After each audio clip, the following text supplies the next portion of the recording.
Sa kalinga, aking mga katuwang at kaagapay, kayo ang dahilan ng pagbabagong dala ng Kubo-kubo lang talaga, no?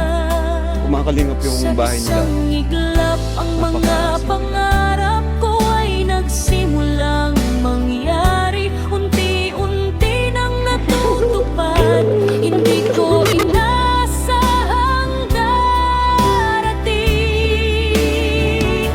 Maraming salamat sa Diyos na nagpadala sa inyo. Team Kalingap, kayo ang liwanag sa aking landas. Ang pagbabagong dala ninyo ay walang kapantay. Hello guys, welcome back to my channel, Baby Roda Vlog. So for today's video, tutunghayan naman natin ang mga kaganapan noong natuklasan ni Kalinga Prab si Baby Carla at ang mga nangyari simula noon at ngayon. So makikita natin dito kung gaano na siya naging successful dahil ito po si Carla ay talagang nakitaan natin ng pag-uugali na napakamababang loob at una sa lahat, napakabait na bata at family-oriented po siya. So guys, tunghayan natin ang video ito at sa mga hindi pa nakasubscribe sa aking channel, please subscribe my channel and click the bell para updated po kayo sa mga video na ina-upload ko regarding sa Jungkar. Maraming salamat po.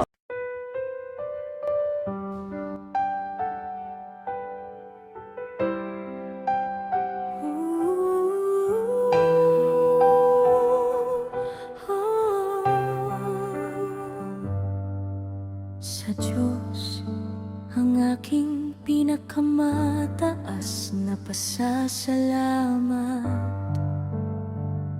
sa bawat biyayang ibinigay at gabay na walang katapusan. Ikaw ang pinagmulan ng lahat ng kabutihan. Anong gusto mong sabihin sa mga viewers, ng mga nakapanood nun, mga na-inspired sa ginagawa mo?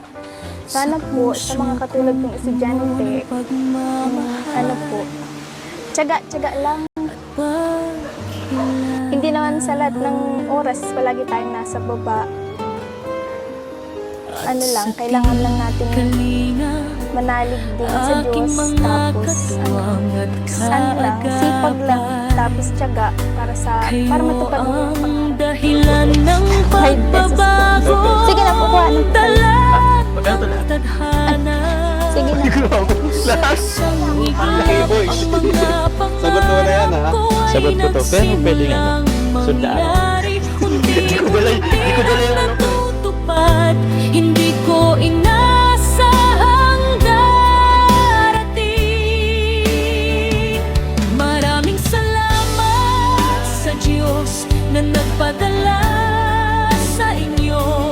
Team Kalingap, kayo ang liwanag sa aking landas. Ang pagbabagong dala ninyo ay walang kapantay. Pangarap ko'y unti-unting natutupad dahil sa inyong pagmamalasakit. Kasi siya po yung nagturo ng daan para matagpuan po ako nila Kuya Rab. Kumusta naman yung pag-aaral mo ngayon, Carla?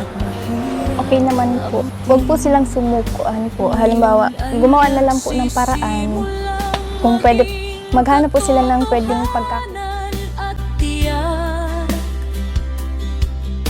kayo ang naging tulay, naging sandalan ko sa bawat pagsubok. Ang inyong tulong ay sapat, nagbigay ng lakas at pag-asa sa isip. Alisin mo lang ha. In 3, 2, 1. Hindi ko man maipaniwanag ng lubusan ang pasasalamat na laging nasa aking isipan. Kayo ang nagpakita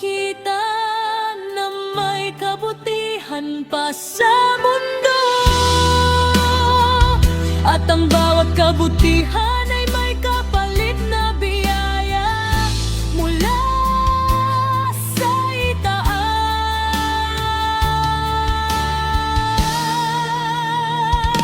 Maraming salamat sa Diyos na nagpadala